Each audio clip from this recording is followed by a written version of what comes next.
అవన్నీ కాసేపు పార్కింగ్ చేయండి.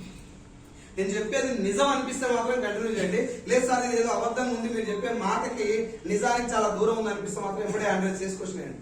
ఎందుకంటే ఇట్టే సపోర్ట్ కొట్టి అవతల వెళ్ళిపోయి మసిపూసి మారేడుకాయ చేసే బిజినెస్ కాలేదు. It is powerful industry and high professional industry and highly potential industry. భూమి మీద మనిషి అయి కొట్టి ఉన్న ప్రతి ఒక్కరూ ఈ బిజినెస్ చేయొచ్చు. మనిషిగా ఉన్న ప్రతి ఒక్కరు బిజినెస్ చేయొచ్చు. There is no qualification needed. ఒకటే క్వాలిఫికేషన్, గెలవాలనేటటువంటి తపన. రైట్ సార్, నా పేరు సైదులు, నేను ఉండేది ఎల్బీ నగర్ దగ్గర కర్మన్ ఘాట్ లో. వెస్టేజ్ లోకి నేను రాకముందు ఫార్మా కంపెనీలో నా కెరీర్ 2010 లో as a medical worker start చేసిన.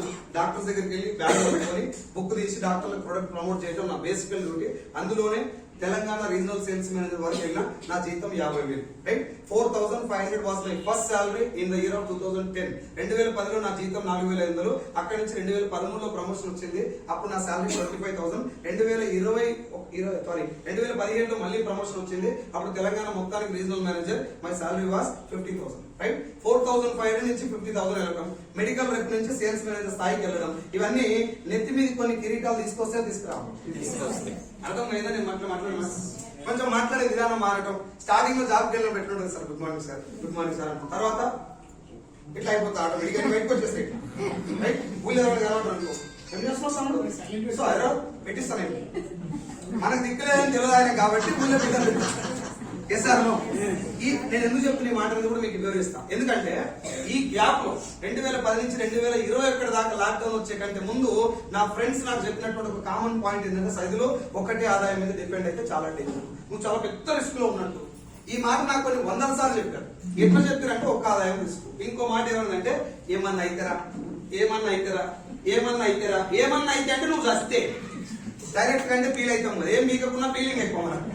కాబట్టి ఫీల్ కాకుండా ఏమన్నా అయితే అని చెప్పింది. మనకు అప్పుడు కరెక్ట్ గా అర్థం కాలేదు. మనకి ఏ ప్రాబ్లం లేనప్పుడు మందిర సత్యనారాయణ వీడియో ఇంట్రెస్టింగ్ ఉంటుందా? అస్సలే. ఆయన ఉల్లిగడ్డ నేను ఈ కాకరకాయ తినంటే చెడప్ మనకు ఏమంటారు బోర్ కొడుతుంది. అప్పుడు శ్రీదేవి డ్రామా కంపెనీ, జబర్దస్తులు ఇట్లాంటి మంచిగా అనిపిస్తాయి. క్రికెట్లు మన గుండెకో తోడు పడ్డది అనుకో, అప్పుడు మందిర సత్యనారాయణ కాదు, ఇంటి పక్కన సత్యగాడు చెప్పిన గురించి.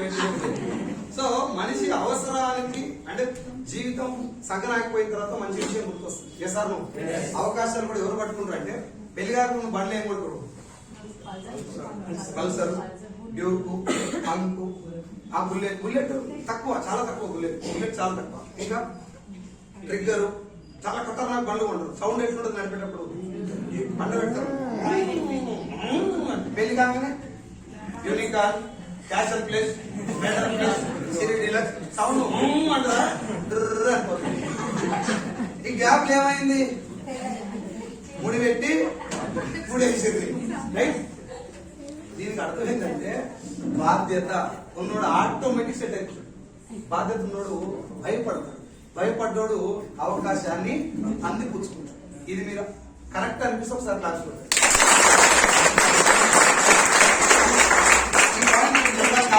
చూస్తుంటే చాలా మంది స్టూడెంట్స్ కనబడతారు. 25 years 30 years లోపు ఉన్నారు. దయచేసి లైఫ్ లైట్ తీసుకోవద్దు. పెళ్ళైనంటే ఏం చేయలేవు కాక, నేను ఏమో చేద్దాం అనుకుంటున్నాను. ఏం లేదు, వెనకాల కట్ చేయబెట్టు నాకు ఎలా అనుకుంటున్నాను. నేను పెళ్లి కాకముందు అడిగేది ఏమైతావు అంటే, పెళ్లి కాకముందు కాదు, ఇంటర్మీడియట్ 10th క్లాస్ నా ఏమైతావు అంటే ఐఏఎస్, ఐపీఎస్. పెళ్ళాక ఏపీఎస్ లేదు. ఇల్లు ఒకటే పోలీస్ స్టేషన్ అంతే. సో నేను పెళ్లిని తప్పు బాధ్యత. లేడీస్ కూడా అంతే. పెళ్లి కాకముందు చాలా డ్రీమ్స్ ఉంటాయి. పెళ్లి అయినాక వంటిల్లు మాత్రము ఆలంతే. అతిపెద్ద జాబ్, ప్రపంచంలోనే అతిపెద్ద జాబ్ ఏంటంటే హౌస్ వైఫ్. ఏం చేస్తున్నాం అంటే ఏం చేస్తారు హౌస్ వైఫ్. ఆ హౌస్ నేనేమన్నానంటే, నువ్వు ఏం చేస్తావు దీని ఇంట్లో కూర్చుంటావు అనవసరం. కానీ ఒకసారి నా పిల్లల్ని తిట్టి నేను లేకుండా ఎట్లుంటావు నువ్వు అని చెప్పి 3 రోజులు ఇంటికి పోయింది. నువ్వు లేకుండా నేను ఖతర్నాక్ ఉంటా అని చెప్పి 3 రోజులు పంపించాను. సింకులో ఎన్ని గోమినా గిన్నెలు అట్టే పడాలి. ఆ డబ్బుల బట్టలు ఎంత ఉతికినా అట్టే పడాలి. వాషింగ్ మిషన్ తోటి ఉతికినా హౌస్ వైఫ్ జాబ్ ఏమంటే చాలా గ్రేట్ జాబ్. మనం చేసే జాబ్ కూడా మీరు చెప్పండి ఒక మాట, చదువుకున్న చదువుకి మనం చేసే పనికి సంబంధం లేదని ఎంతమంది ఎందుకు జరిగిందట? 2వ క్లాస్ 3వ క్లాస్ అడిగితే ఏమైతారు అంటే లాయర్, డాక్టర్, ఇంజనీర్ అంటారు. 5వ తరగతి రాగానే ఏదో ఒక్కదాన్ని పట్టుకుంటారు. రైట్, ఇంటర్మీడియట్ రాగానే గవర్నమెంట్ జాబ్ అయితే పడతారు. Government job. డిగ్రీ రాగానే జాబ్ అయితే కొడతా. గవర్నమెంట్ జాబ్, ఐఏఎస్ అన్ని పోతాయి, జాబ్ అయితే కొడతా. డిగ్రీ అయిపోతుండగానే నాయన ఉండి, బిడ్డ నేను నీ ఏజ్ లో ఆల్రెడీ నువ్వు నాకు పుట్టినవు రా, నీ ఏజ్ వచ్చేసి పెళ్లి కాలేదంటే ఆడగీయడం దూరానికి వచ్చి ఆయన ముడేస్తాడు. ఏం చేయాలో అర్థం కాక కేవలం పెళ్ళాన్ని దాటానికి ఏదో పని చేస్తున్నారు. దీనికి మెయిన్ రీజన్ ఏంటంటే మన ఎడ్యుకేషన్ లో ఎక్కడ కూడా డబ్బు ఎంత ఇంపార్టెంట్ ఎక్కడ చెప్పలేదు. A+B² is equal to ఎంత వస్తుంది నెలకి ఇప్పుడు దాన్ని ఎందుకు చదివించారో ఇప్పటికి అర్థం కాలేదు. A² + B² sin θ/cos θ an θ ఇప్పుడు చదువు తప్పనట్లే సార్, కానీ ఎందుకు చదవాలో ఇప్పటికి కూడా అర్థం కాలేదు. రైట్. సో దానివల్ల నా ఫ్రెండ్స్ చెప్పిన ఒక మాట ఏంటంటే డబ్బు పెరిగే కొద్దీ ఒక జాగ్రత్తగా సార్, ఇప్పుడు నేను చెప్పబోయేది చాలా ఇంపార్టెంట్. డబ్బు పెరిగే కొద్దీ రిస్క్ తగ్గాలి. యాక్చువల్గా ఏ సార్ 24/7 మన జాబ్ బాగా పనిచేసే దేని గురించి సాలరీ పెరిగితే కంఫర్ట్ కోసం అని, అవునా సార్? జీరో ఇన్కమ్ ఉన్నటువంటి భిక్షగాడు ఎక్కువ రిస్క్ లో ఉంటాడా? భిక్షగాడు ఎక్కువ రిస్క్ లో ఉంటాడా? నెలకు 10,000 సంపాదించే వ్యక్తి ఎక్కువ రిస్క్ లో ఉంటాడు? భిక్షగాడి ఇన్కమ్ రిస్క్ లో ఉండాలి కదా. 10,000 సంపాదిస్తున్న ఈఎంఐలు ఎట్లుంటాయి? 5,000 దగ్గర ఉంటాయి, 10,000 దగ్గర ఉంటాయి. బిచ్చగానితో కంపేర్ చేస్తే ఇదే రిస్క్ లో ఉన్నాడు. బిచ్చగానికి ఎందుకు రిస్క్ లేదు?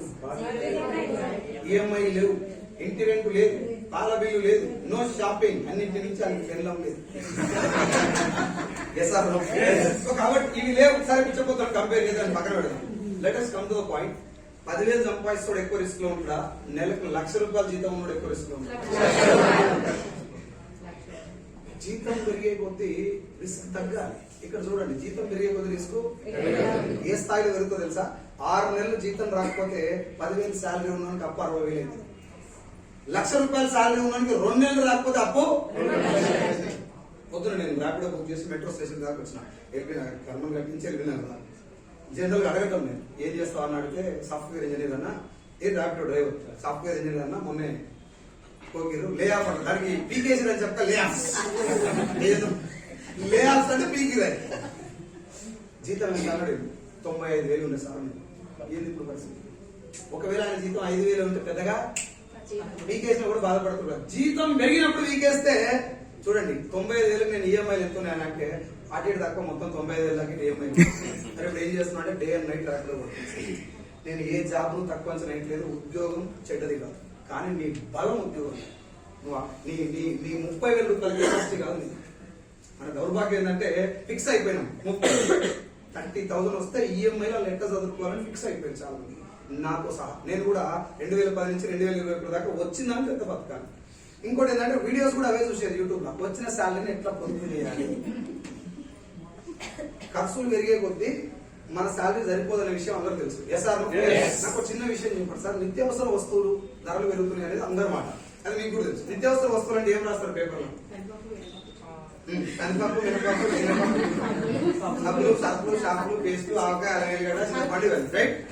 ఇప్పుడు నేను చెప్పిన దాని వల్ల ఆమె చెప్పిన దాని వల్ల ఎక్కడ మీకు ఫోన్ రీఛార్జ్ కనబడదా? ఫోన్ రీఛార్జ్ పైసలు అయితే పుణ్యానికి వస్తుంది. Phone pouch, watch, TV recharge, ఇంట్లో ఫైబర్ నెట్ ఉంటే దాని రీఛార్జ్, టిక్కిలి బొట్లు. ఇప్పుడు ఇవన్నీ మన అత్తగారికి తీరుగా అవి మనమే కొనాలి. ఎక్కడి నుంచి? మనం సంపాదిస్తున్న ఒకే ఒక్క శాలరీ నుంచి ఇవన్నీ కొనాలి. అంటే మన తాతకు నాన్నకు లేనటువంటి కొత్త ఖర్చులు మనకి ఆడైనాయి. కానీ తాత ఒకటే ఆదాయం మీద ఉన్నాడు, నాయన ఒకటే ఆదాయం మీద ఉన్నాడు, మనం కూడా సేమ్ ఒకటే ఆదాయం మీద ఉన్నాం. కొత్తగా ఖర్చులు ఆడైనాయి, కొత్త ఆదాయం 7,000 అవుతుంది. మనం ఏమనుకుంటాం అంటే ఈ నెల అయితే లైఫ్ మారుతుంది, దసరా బోనస్ వస్తే లైఫ్ మారుతుంది, ఇంక్రిమెంట్ పెరిగితే లైఫ్ మారుతుంది, 2,000 వస్తే లైఫ్ మారుతుంది. ఈ చిట్టి ఎత్తే చూడాలి అన్ని క్లియర్ అయితే. ఆ చిట్టి ఎత్తులో దానికన్నా దొడ్డు నవ్వేటోళ్ళంతా నా పర్వాలే. ఇవన్నీ నాకు జాబ్ లో ఉన్నప్పుడు అనుభవించినటువంటి వేరే దారి లేక జాబ్ నడిపించకపోయినా ఎప్పుడైనా ఒక మనిషి అంట మా మెంటర్ చెప్పిన మాట సైదులు, ఒక మనిషి పెద్ద పెద్ద మోటివేషనల్ స్పీకర్ మాట్లాడితే మారకపోవచ్చు, పెద్ద పెద్ద పుస్తకాలు చదివితే కూడా మారకపోవచ్చు, మంచి మంచి కొటేషన్లు చదివితే కూడా మారకపోవచ్చు, ఎక్సలెంట్ మాటలు వింటే కూడా మారకపోవచ్చు, కానీ తన జీవితంలో తనకే తగిలేటటువంటి ఎదురు దెబ్బ నేర్పించిన గుణపాఠం నడిపించే మార్గం మాత్రం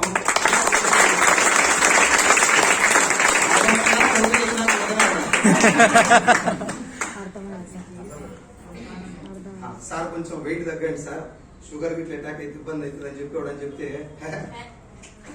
అదే రేపటి నుంచి షుగర్ అటాక్ అయింది అనుకో, డైట్ అన్ని సెట్ అయిపోతాయి, ఏకదం ఎప్పుడు లేవమంటే అప్పుడు లేస్తాడు, ఏం తినమంటే కదా తిన్నాడు, ఎంత తినమంటే కదా తిన్నాడు. Yes or no? జీవితం సంకనాకపోయిందాక మనిషికి సీరియస్ చేసుకుంటుంది, అలా నేను కూడా ఉన్నా. SR no? లాక్డౌన్ వచ్చి నా శాలరీ స్ట్రైట్ అవే 50,000 నుంచి 15,000 పడిపోయింది. మీ అందరి సాలరీ డబల్ అయినాయి అప్పుడు అందరికి, అంతే కదా. ఈ టైంలో నా ఈఎంఐలు ఎంత అంటే 60,000. సార్ నీకు దమాకు ఇట్లా ఖరాబ్ అయింది, జీతం 50,000 అన్నావు, 60,000 ఎట్లా కడతావు అంటే 50,000 నా శాలరీకి 20 నుంచి 30,000 ఇన్సెంటివ్ వచ్చేది. ఇన్సెంటివ్ శాలరీలో కలిపోతుంది కాబట్టి నేను చెప్పలేదు, రైట్. దీన్ని చూసుకొని నేను మా నాన్న కోరిక మేరకు ఒక 9 లక్షల రూపాయలు కోరిక మేరకు అంటే ఆయన అడగలేదు, ఆయన చూసి బిడ్డ నేను నీకు ఇల్లు కట్టిద్దాం అనుకున్నారా, ఈ పెంకటిలో నేను చచ్చిపోతాను మా నాన్న ఒకసారి. ఆ మాట కొంచెం బాధ అనిపించి, లాక్డౌన్ లేదు, కరోనా ఏం లేదు, వస్తానని ఎక్స్పెక్ట్ చేసిరా, 9 లక్షల రూపాయలు లోన్ తీసుకొని ఇల్లు స్టార్ట్ చేసిన. ఇల్లు 9 లక్షలు అయిపోతుంది. మనం అనుకుంటే అయిపోతుంది, కానీ ఇట్లాంటి ఆయన వస్తాడు, ఏం చేస్తున్నావు, ఇల్లు కడుతున్నా, తెలంగాణ సీఎంసీ మేనేజర్ గోడల మీద కడతావే పిల్లర్లు మళ్ళా కడతావా ఇల్లు అట్లా. అప్పుడు మంచి సలహా ఇచ్చిన పిల్లర్లు వేస్తున్నాయి. దీనికి 2 యాడ్ అవుతుంది, ఎక్కువ అడగ 2 కదా శాలరీ. తెలంగాణ మొత్తానికి మేనేజర్. ఇంకో ఆయన వస్తాడు, వచ్చి తుమ్మ చెక్కలు పెడతావు, తెలంగాణ మేనేజర్ తుమ్మ చెక్కలు ఉంటాయా, టేక్ పెట్టు, ఆడు టేక్ ఇల్లుకి పెట్టాడు, మనకు పెడతాడు కానీ అర్థం రైట్. మళ్ళా కడతావా అనేది కామన్ డైలాగ్, అందరూ ఒకటే మాట, మళ్ళా కడతావా, మళ్ళా కొంటావా. ఈ చెప్పడం వల్ల ఈ 9కి మొత్తం లాస్ట్ వచ్చేసరికి ఇంకో 9 యాడ్ అయింది, మొత్తం ఎంత అయింది, హ్యాపీగా ఉన్నా. 15 లక్షలతో అయిపోయిన ఇల్లు కూడా మా నాన్న కోరిక మేరకు మంచిగా కట్టిన ఇల్లు గృహప్రవేశం చేద్దాం అనేసరికి ఆ గతమైన వచ్చింది టీవీలో, మేరే భాయి బహనో